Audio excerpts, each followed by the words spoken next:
Listen, it was great to see President Trump, inauguration yesterday and ultimately see him come back to office. Trump is about business. You hear him talk about tariffs. You hear him talk about, free trade.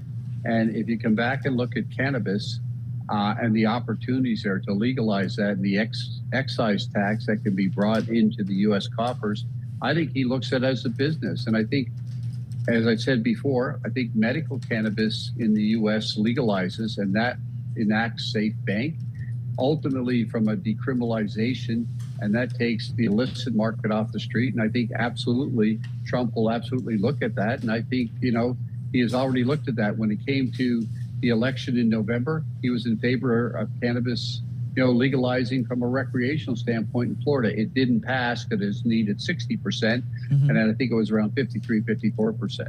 Why are you optimistic that he'll do this stuff during this term when during his first term there was a lot of optimism and a lot of hope from folks in the cannabis industry? I know you weren't at Tilray at that time, but there was a lot of optimism coming from the industry, and that ultimately did not come to pass.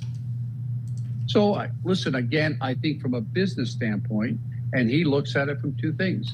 He looks at it from the tax dollars and the excise tax that come into place, and he looks at an illicit market that he takes off the street, and he gets real regulation in here, and he ultimately brings safe banking in here, which allows money that's going through the banks from a regulatory standpoint. Listen, you come back and look at Canada today, and Canada's a tenth of the size of the U.S., and there's over $1.5 billion in excise tax that comes into Canada each year. If you multiply that by 10, you look at the $15 billion opportunity here in the U.S. So I come back and absolutely, if you look at Europe today, there's 20 different countries that allow medical cannabis in Europe today. And come back and look at recreational cannabis. Recreational cannabis today is legal in 27 states in the U.S., and medical cannabis is in 35 states. So a big part of the U.S. population wants cannabis legalized. But I'll tell you this here, Tilray is in a good spot.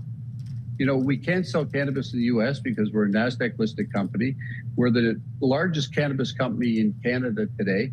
We have a good-sized beverage business in the U.S. today with our craft beers, our spirits with Breckenridge, and our hemp business with Manitoba Harvest.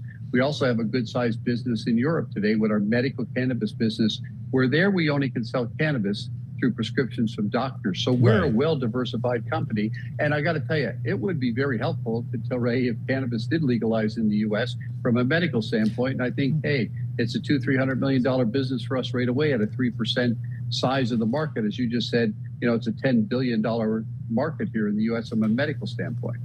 What about tariffs and the comments that the president has made about Canada, the possibility that there could be 25% tariffs on goods coming from Canada by February 1st, and also the jokes that he made over the last month about essentially Canada becoming the 51st state? How do you look at all that?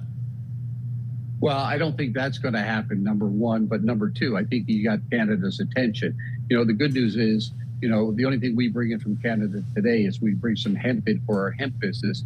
None of our beer, or of course, none of our cannabis does sell within, the U.S. None of the cannabis we make today or grow in Canada is sold in the U.S. Listen, the Canadian dollar, has quite a bit of value. So if there was a tariff, I think ultimately it gets passed on to the consumer. I don't think it's going to be 25%. I think there could be tariffs, but we have 5 million square feet of grow in Canada today.